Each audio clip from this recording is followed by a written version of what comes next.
नमस्कार दर्शक बंधु। ओडिशार प्रथम दृश्य एवं श्राव्य साहित्य पत्रिका प्रजन्म को मु स्वागत करुछि संयुक्ता।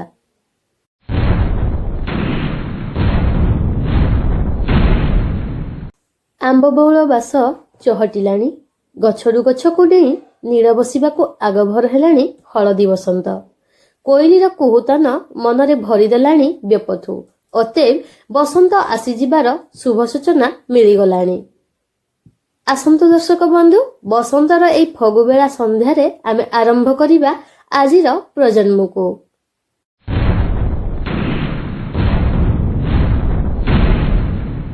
प्रजन्म ओडिशार प्रथम दृश्य एवं श्राव्य साहित्य पत्रिका जहाँ प्रत्येक रविवार दिन यूट्यूब चैनल रे उपलब्ध हुए। आपण मन जदि आम यूट्यूब चैनल को सब्सक्राइब करि नाहंती तेबे एबे ही करि दियंतु एवं देखि सारिला परे आपणकर सुचिंतित मतामत प्रदान करंतु। मने रखंतु दर्शक बंधु, प्रजन्म आपणकर आपण मानक पई एवं आपण मानक द्वारा प्रस्तुत। तेबे आसंतु दर्शक बंधु, आजिर प्रजन्म आरंभ करिबा संपादकीय रूप।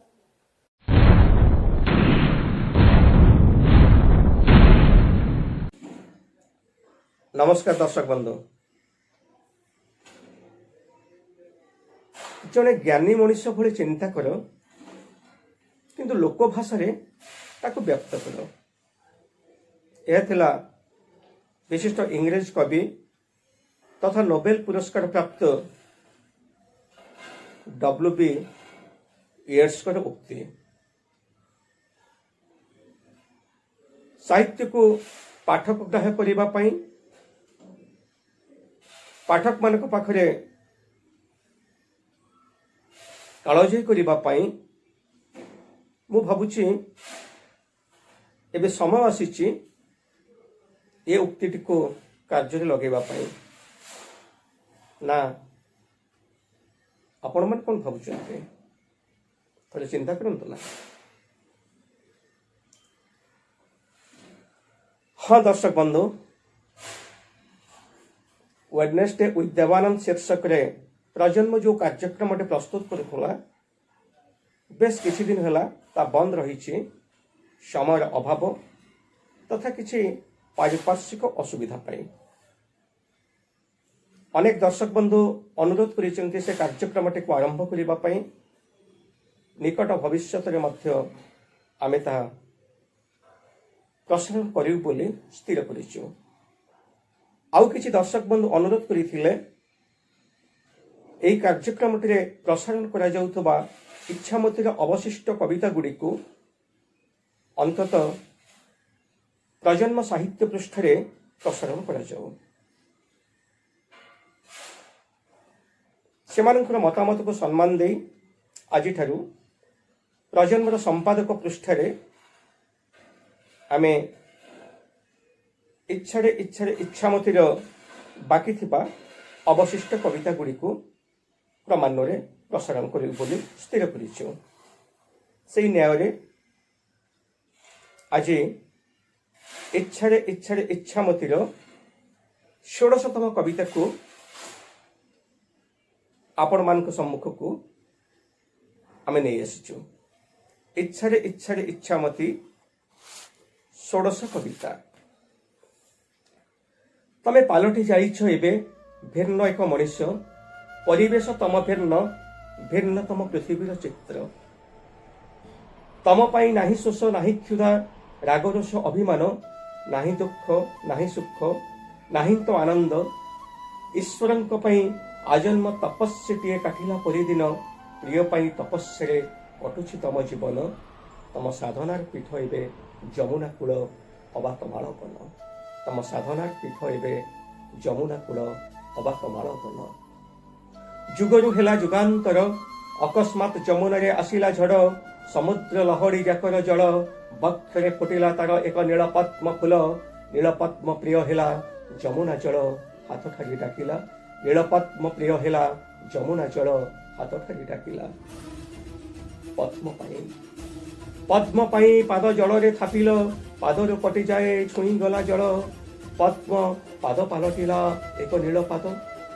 पद्म पाल पद्म पाद पालटिला एक नील पाद पाद को धरिबा आशा तम बढ़िला जमुनार जल बेक जाए आसिला पाद घुंची घुंची गला जल मथा को छुईला पाद घुंची घुंची गला जल मथा को छुईला पाद को धरिबा नहिला हातर बंशी खाली जा संतक रूपे जमुना जल रे फसिला हातर बंशी खाली जा संतक रूपे जमुना जल रे फसिला इच्छारे इच्छामती निरोधिष्ठा एलो एमिति इच्छारे इच्छामती निरोधिष्ठा एलो एमिति इच्छारे इच्छामती निरोधिष्ठा एलो एमिति। नमस्कार पुणी आगामी सप्ताहे चारोटी कविता एवं गोटिए गल्पकु नै आजिर प्रजन्म। तेबे आसंतु देखिनबा आजिर सूचीपत्रकु।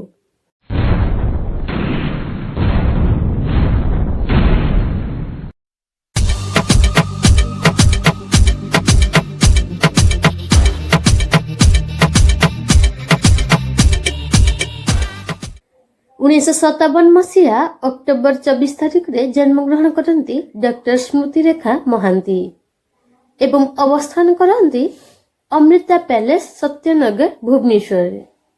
जड़े विशिष्ट शिक्षाविद रूपे अर्थनीति विभाग मुख्य पदवी प्राणनाथ महाविद्यालय खोर्धारू अवसर ग्रहण करथिबा डॉक्टर महांती आम समय जड़े प्रसिद्ध कवि।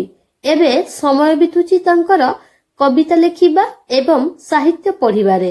डॉक्टर महांतींकर कविता चोराबाली प्रजन्मर ए संख्या रे। आसंतु तबे देखिबा डॉक्टर महांतींकर कविता चोराबाली।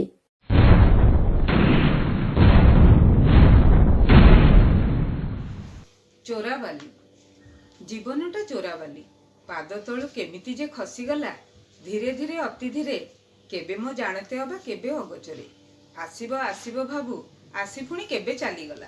समस्ते तो कहूतिले थरे नुहे बार बार समय से रहे नहीं कहा पाई धाई जाए बोही जाए सरी जाए चली जाए आगकू आगकू समय से अफेरंता फेरे नहीं जानी शुणी आजिकाली पर दिन भाबू भाबू दिन मास वर्ष बीतीगला समय को किए बा पारिची धरी मुबा धरी पारिलिनी ए जीवन अपराह्ने आज पछकू फेरिकी देखे एते बड़ लंबा जीवनटा केमिति बा सरीगला चाहू चाहू आखि आगे चुपचाप चलीगला। आज भाबू भाबू काली होईगला सहस्र सहस्र काली एबे साइताम स्मृतिर पेड़ी रे पछकू चाहिले दिसे समय की सते जाई अछि चली देई नाही किछि मते नेई अछि खाली सते कोन किछि नाही हाते मोर हाथ मुठा सते कोन पूरा खाली जीवन मो जदि पूर्ण नुहे तेबे कोन शून्य जीवन समय ए शेषहीन असरंती यात्रा केते यात्री किए आगे किए पछे केते तो गलेनी केते किए आसिलेनी मु भी कोन जणे यात्री नुहे समय हिसाब खाता रे जेते छोट हेउ पछे मोर कोन भाग टिके नाही। विज्ञान सहित साहित्यर एक आत्मिक संपर्क रही। विज्ञान को नहीं साहित्य लिखुवा किछि लेखक मानक भितरु कवि सुरेंद्र साहू अन्यतम। 1951 मसीहा नवेम्बर 17 तारिख रे ब्रह्मपुर ठारे जन्मग्रहण करथिबा कवि सुरेंद्र साहू संप्रति अवस्थान करुछंती जीए कॉलोनी भुवनेश्वर भरतपुर ठारे। बुद्धि बढ़िबो मैजिक मेसिन 51टी विज्ञान खेल इत्यादि गल्प पुस्तक पाई प्रसिद्ध सुरेंद्र साहू जणे उत्तम कवि मध्य। ओडिशार विभिन्न पत्र पत्रिकारे तांकर प्रकाश पाइछि शताधिक कविता। आजिर संख्यारे देखिबा तांकर एक कविता आत्ममनस्क कवि सुरेंद्र साहू।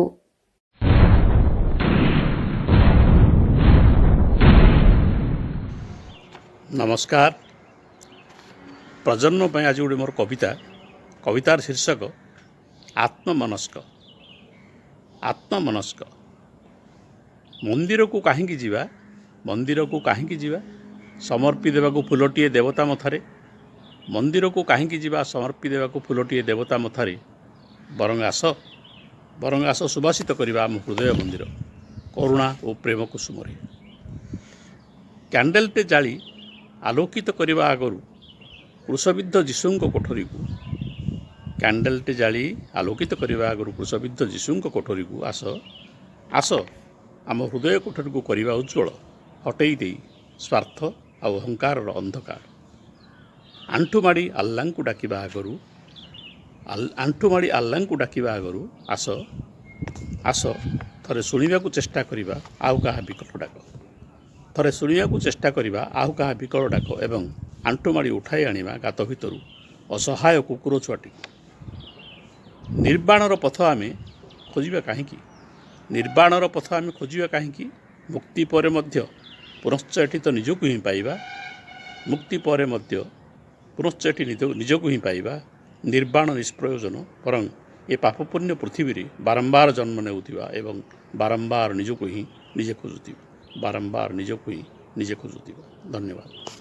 1956 ମସିହା ଏପ୍ରିଲ 7 ତାରିଖରେ ଢେଙ୍କାନାଳ ନିହାଲ ପ୍ରସାଦ ଗ୍ରାମରେ ଜନ୍ମଗ୍ରହଣ କରିଥିବା ଶ୍ରୀଯୁକ୍ତ ମଦନ ମୋହନ ଭୂୟାଁ ସାହିତ୍ୟକୁ ଭଲ ପାଉଥିବା ଜଣେ ନିଆରା ମଣିଷ। ସମ୍ପ୍ରତି ଭୁବନେଶ୍ୱର ଶୈଳଶ୍ରୀ ବିହାରରେ ଅବସ୍ଥାନ କରୁଥିବା ଶ୍ରୀଯୁକ୍ତ ଭୂୟାଁ ଅର୍ଘ୍ୟ ମଶାଲ ଗଳ୍ପ ସଂକଳନ ପାଇଁ ଓଡ଼ିଆ ସାହିତ୍ୟ ଜଗତରେ ସେ ବେଶ୍ ସୁପରିଚିତ। ଏ ସପ୍ତାହର ପ୍ରଜନ୍ମରେ ରହିଛି ତାଙ୍କର ଗଳ୍ପ ଉଜୁଡ଼ା ସପନ। ଗାଳ୍ପିକ ଶ୍ରୀ ମଦନ ମୋହନ ଭୂୟାଁ। ତେବେ ଆସନ୍ତୁ ଦେଖିବା ତାଙ୍କର ଗଳ୍ପ ଉଜୁଡ଼ା ସପନ।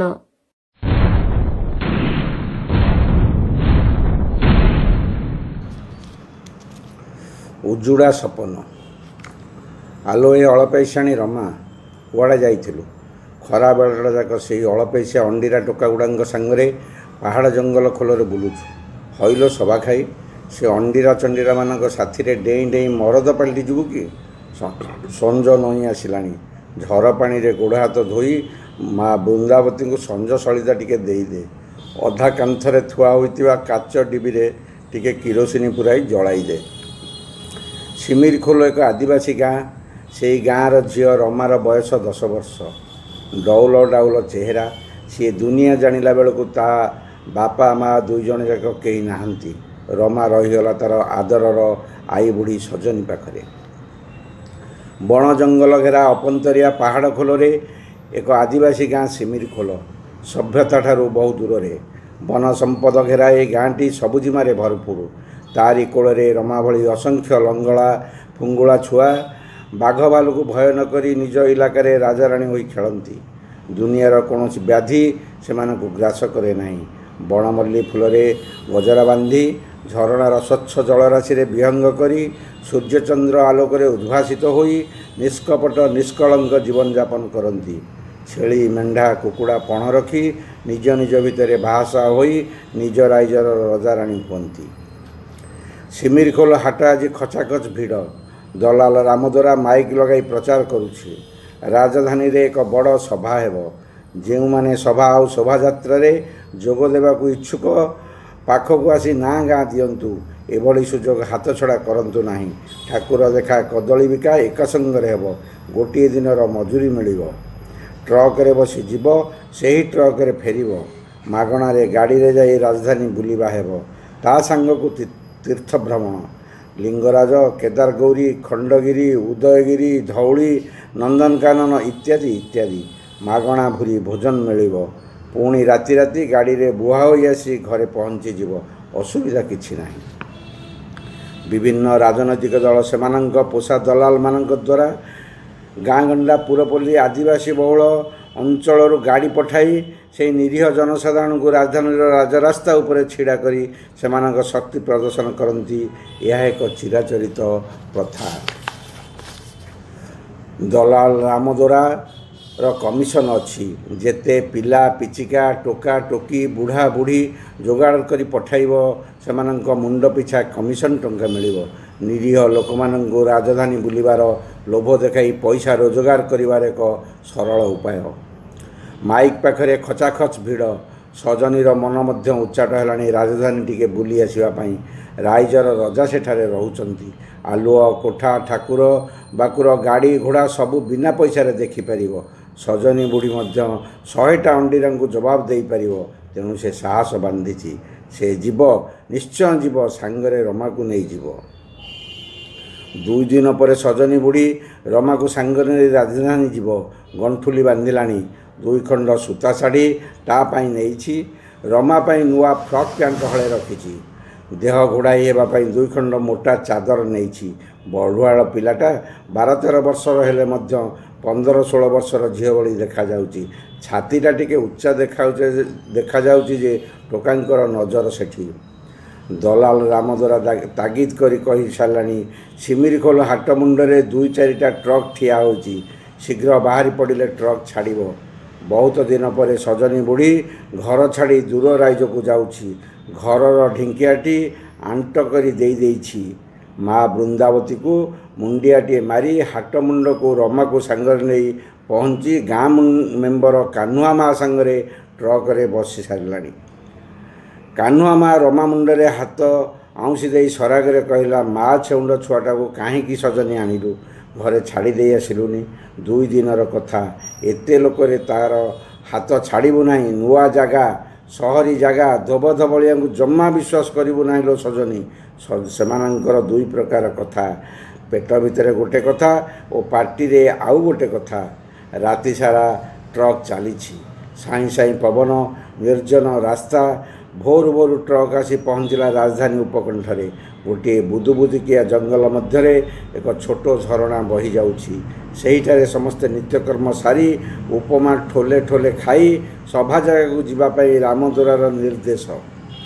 ସମସ୍ତଙ୍କୁ କହିଦେଇଛି, ସଭା ଓ ଶୋଭାଯାତ୍ରା ସରିବା ପରେ ଖାଇବା ଜାଗାରେ ପହଞ୍ଚି ରାଜଧାନିଆ ଖାଦ୍ୟ ଖାଇସାରି ବୁଲି ବାହାରିବା। ରାଜଧାନୀର କଳା ମଚମଚ ଓସାରିଆ ରାସ୍ତା ମଝିରେ ଧପ ଧପ ବିଜୁଳି ବତି, ଉଚ୍ଚା ଉଚ୍ଚା ରଙ୍ଗ ବେରଙ୍ଗ କୋଠା, ଗାଡ଼ି ମଟରର ପଁ ପାଁ ଶବ୍ଦରେ ଅସ୍ତବ୍ୟସ୍ତ ହୋଇଯାଉଛି ରମା। ଉଚ୍ଚା କୋଠାକୁ ମୁଣ୍ଡ ଟେକି ଚାହିଁଲା ବେଳକୁ ଛାତିରୁ ତଉଲିଆଟି ଖସି ଯାଉଥିଲା। ସଜନୀ ସଙ୍ଗେ ସଙ୍ଗେ ତଉଲିଆଟିକୁ ସଜାଡ଼ି ଦେଉଥିଲା। ଅଦିନିଆ ଖରା। କୋଷ କୋଷ ଲମ୍ବା ଧାଡ଼ି ଶୋଭାଯାତ୍ରା ଚାଲିଛି। କିଛି ଘଣ୍ଟା ପରେ ଶୋଭାଯାତ୍ରା ପହଞ୍ଚିଲା ଏକ ବଡ଼ ପଡ଼ିଆରେ। ଲକ୍ଷ ଲକ୍ଷ ଲୋକ, ଜନସମୁଦ୍ର। ଯୁଆଡ଼େ ଚାହିଁଲେ ଖାଲି ମଣିଷ। ବହୁତ ଦୂରରେ ଏକ ମଞ୍ଚ ଉପରେ ବାବୁମାନେ ମାଇକରେ ଭାଷଣ ଦେଉଛନ୍ତି, ସରକାର ବିରୁଦ୍ଧରେ ଗର୍ଜନ କରୁଛନ୍ତି। ଆୟୋଜକ ବିରୋଧୀ ଦଳବାଲା ଖୁସ୍। ପୋଲିସ ବେଳେବେଳେ ପରିସ୍ଥିତିକୁ ସମ୍ଭାଳି ପାରୁନାହିଁ। ରାସ୍ତାଘାଟ ଜାମ୍। ରାଜଧାନୀ ପୁରା ସ୍ଥାଣୁ ପାଲଟି ଯାଇଛି। ହଠାତ୍ ପଡ଼ିଆରେ ନିମିଷକେ ଏକ ଅଘଟଣ ଘଟିଗଲା। ପୋଲିସ ଉପରକୁ ପଥର ମାଡ଼। ପୋଲିସ ବାହିନୀ ହିଂସ୍ର ହୋଇ ଉଠିଲେ। ଚାଲିଲା ଲାଠି ପ୍ରହାର, ଲୁହାବୁହା ଗ୍ୟାସ୍। ରଣକ୍ଷେତ୍ର ପାଲଟିଲା ସଭାସ୍ଥଳୀ। ଜୀବନ ବିକଳେ ସମସ୍ତେ ଖଣ୍ଡିଆ ଖାବରା ହୋଇ ଦୌଡ଼ିଲେ। କାହାର ମୁଣ୍ଡ ଫାଟିଲା।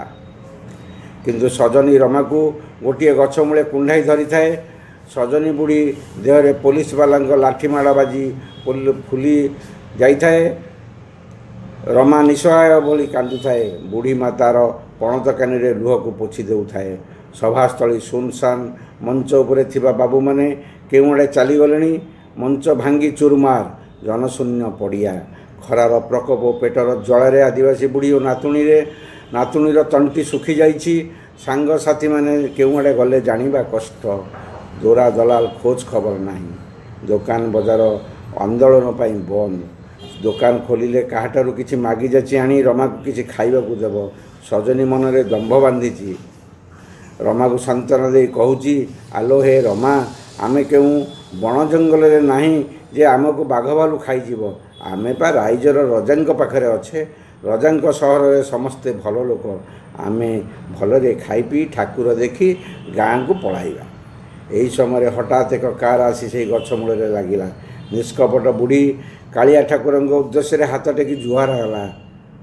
ଯାହା ହେଉ, ଠାକୁର ବୋଧେ ଆମ ଦୁଃଖ ଶୁଣି କାହାକୁ ପଠାଇଛନ୍ତି। କାର୍ ଭିତରୁ 2 ଜଣ ଧୋବଧବଳିଆ ବାବୁ ବାହାରି ସଜନୀ ଓ ରିମାର ଦୁଃଖ କଥା ପଚାରି ବୁଝିଲେ। ସେମାନଙ୍କୁ ସାନ୍ତ୍ୱନା ଦେଇ କାର୍ ଭିତରେ ବସାଇ ଆଗକୁ ଚାଲିଲେ। କାର୍ର କଳା କାଚ ଭିତରୁ ସହରର ନାଲି ନେଳି ଆଲୁଅ, ବଡ଼ ବଡ଼ କୋଠା, ସହର ବଜାର ଦେଖି ଉଭୟ ସାମୟିକ ଖୁସି ହେଉଥାନ୍ତି। ବାବୁ 2 ଜଣ କେଉଁଆଡ଼େ ନେଉଥାନ୍ତି ପଚାରିବାକୁ ସାହସ ନାହିଁ। ଦୀର୍ଘ 2-3 ଘଣ୍ଟାର ବ୍ୟବଧାନ ପରେ ଏକ ନିର୍ଜନ ଜାଗାରେ ଥିବା ନଭଶ୍ଚୁମ୍ବୀ ହୋଟେଲ ଭିତରକୁ ନେଇଗଲେ। ସେଠାରେ ମତୁଆଲ ହୋଇ ରହିଥିବା ନିର୍ବୋଧ ମଣିଷ ଗୁଡ଼ାକ ସଜନୀର ହାତ ଗୋଡ଼ ମୁହଁ ବାନ୍ଧି ଗାଡ଼ି ଟିକିରେ ପକାଇ ଦେଇ ନାବାଳିକା ଆଦିବାସୀ ଝିଅ ରମାର କଅଁଳ କଞ୍ଚା ମାଂସକୁ ଖିନଭିନ କରି ଝୁଣି ଖାଇନେଲେ। ରାତ୍ର ଅଧିକ ହୋଇସାରିବା ପରେ ସେ ଦୁହିଁଙ୍କୁ ମାରି ସେମାନଙ୍କର ଶବକୁ ପାଖ ଜଙ୍ଗଲରେ ଫୋପାଡ଼ି ଦେଇ ଚାଲିଗଲେ।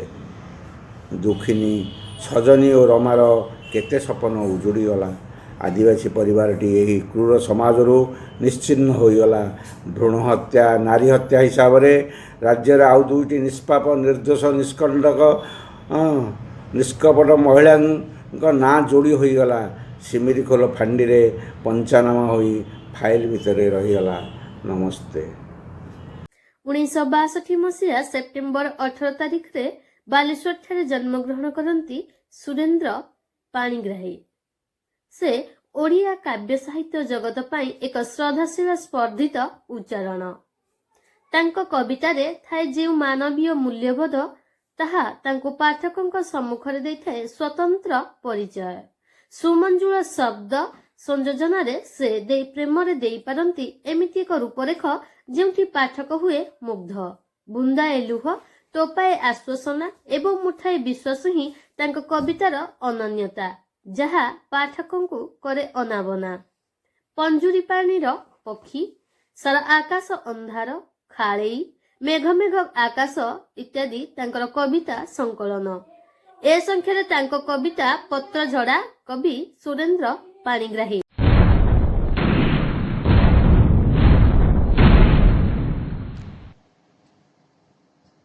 नमस्कार।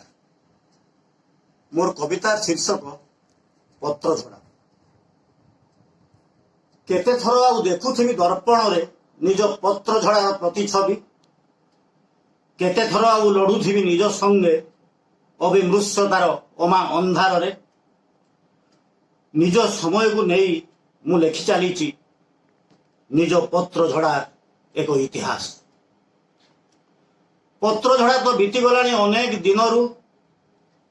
फेरिलाणी हलदी बसंत माने गाई सारी विषादित बसंतर गीत। मु निज आकाशरू खसी पड़ुथिबा अनुज्ज्वल उल्का पिंडटे। कवितार नाभि ब्रह्मरू विच्युत अविश्रुत अनंत आदि शब्द। काल बैशाखीर क्रूर झांझीरे उड़ीगले पत्रझड़ार अवशेष पत्र सबू। केउ अगना अगनी बनस्तर अजणा जगह को।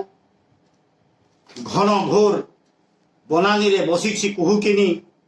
कला धड़ा फूल सुंगेई मेंढा बनैबाकू केउ कमल देशर राजकुमार को। शिकारी स्वान अग्निर अरण्यानी रे किए जणे घेरी नेउछि मोते। चारिआडू माया जलर मरीचिकारे एका एका अभिमन्यु लड़ी चलीछि युद्ध समस्त विपरीत मुहूर्त साथी रे। मु शुणी पारुछि बेश झरापत्र मानंकर कोमल आर्तनाद। मु शुणी पारुछि बेश झरापत्र मानंकर कोमल आर्तनाद।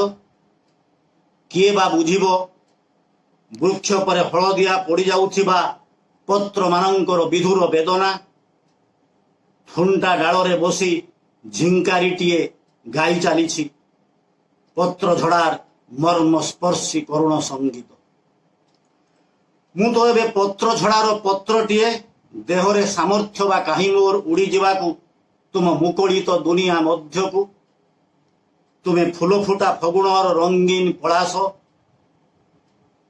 आउ मु मृत्यु को बारंबार आदरी नेउथिबा इळा पिंगला ओ सुषुम्नार शरीर रे पत्रझड़ार एक पाचिला पत्रटे। पत्रझड़ार एक पाचिला पत्रटे। 1962 मसीहा जून 2 तारिखରେ ଜନ୍ମଗ୍ରହଣ କରିଥିବା ଡକ୍ଟର ହେମନ୍ତ କୁମାର ମିଶ୍ର ପଦାର୍ଥ ବିଜ୍ଞାନରେ ଜଣେ ସୁବିଶିଷ୍ଟ ଶିକ୍ଷାବିତ୍। ସମ୍ପ୍ରତି ଶିଶୁ ଅନନ୍ତ ମହାବିଦ୍ୟାଳୟ ବାଲିପାଟଣାଠାରେ ସେ କାର୍ଯ୍ୟରତ। ପ୍ରବୃତ୍ତି ସିନା ଶିକ୍ଷାଦାନ, କିନ୍ତୁ ସାହିତ୍ୟ ସାଧନା ତାଙ୍କ ଜୀବନର ଅନ୍ୟ ଏକ ଦିଗ। ଓଡ଼ିଆ ସାହିତ୍ୟରେ ଜଣେ ସୁପାଠକ ଭାବରେ ସେ ବେଶ୍ ସୁପରିଚିତ। ପ୍ରଜନ୍ମର ସଂଖ୍ୟାରେ ତାଙ୍କର କବିତା ଲଙ୍କାରେ ହରିଶବ୍ଦ। କବି ହେମନ୍ତ ମିଶ୍ର।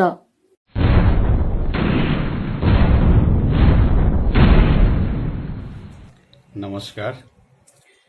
मु हेमंत मिश्र। आज कवितार शीर्षक लंकारे हरिशब्द। ମୁଁ ସାବିତ୍ରୀ କହୁଛି। ସତ୍ୟ ପାଇଁ ଲଢ଼ି ସତ୍ୟବାନ ପାଇ, ଲାଭ ନାହିଁ ସତ୍ୟ ସତ୍ୟ ଅଟେ ଏହି। ନର୍କ ଗମନାର୍ଥେ ବନ୍ଧା କାଳ ଫାସେ, କେ ଦେବ ମୁକ୍ତି ତାରେ। ମୁକ୍ତି ଯେ ବନ୍ଦିନୀ ଏଠାରେ। ମୁଁ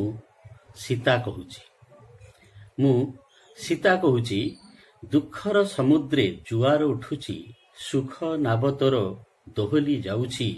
ଆଞ୍ଜୁଳେ ଅଶ୍ରୁରେ ପୋଷାଏ ରକ୍ତରେ, ପାରୁ ଯେବେ ବାରେ ସୁଖ କୁତୁତରେ। ଦେ ଟିକେ ତାକୁ ଆଉଁସି, ସୁଖ ଯେ ଦୁଃଖିନୀ ଏଠାରେ। ମୁଁ ଅହଲ୍ୟା କହୁଛି, କରିଦେ ପଥର ହୃଦୟଟାକୁ ତୋର, କରୁ ପଛେ ଇନ୍ଦ୍ର ବଜ୍ରରେ ପ୍ରହାର। ସହାସ୍ୟ ବଦନେ ସହ୍ୟତୁ କରିନେ, ମିଥ୍ୟା ପ୍ରତିବାଦ ଆଉ କରନା। ଶାନ୍ତିର ସନ୍ଧାନେ ହୋଇ କ୍ରୋଧମନ, ଗନ୍ତବ୍ୟ ପଥ ତୁ ହରାନା। ଶାନ୍ତି ଯେ ଅଶାନ୍ତ ଏଠାରେ। ନମସ୍କାର। ଦର୍ଶକ ବନ୍ଧୁ, ପ୍ରଜନ୍ମର ଆଗାମୀ ସଂଖ୍ୟାଟି ଯୁବକବିମାନଙ୍କର ପ୍ରେମ କବିତାକୁ ନେଇ ସଂକଳିତ ହେବ। ଆପଣମାନେ ଯଦି ପ୍ରଜନ୍ମର ପ୍ରେମ କବିତା ସଂଖ୍ୟାଟିରେ ନିଜକୁ ଦେଖିବାକୁ ଚାହୁଁଛନ୍ତି, ତେବେ ଆପଣମାନଙ୍କ ଦ୍ୱାରା ଲିଖିତ ଆପଣମାନଙ୍କର ଶ୍ରେଷ୍ଠ ପ୍ରେମ କବିତାଟିକୁ ଭିଡିଓ ରେକର୍ଡିଂ କରି ଆମ ପାଖକୁ ପଠାଇ ଦିଅନ୍ତୁ। ହଁ, ମନେ ରଖନ୍ତୁ, ଭିଡିଓ ରେକର୍ଡିଂର ସମୟ ସୀମା ହେଉଛି 2 ମିନିଟ୍। ଆମକୁ ପଠାଇବାର ନମ୍ବରଟି ହେଉଛି 9381777391 ଏବଂ ଭିଡିଓ ପଠାଇବାର ଶେଷ ସମୟ ହେଉଛି 11 ତାରିଖ ଗୁରୁବାର ଦିନ ସନ୍ଧ୍ୟା 6 ଘଟିକା।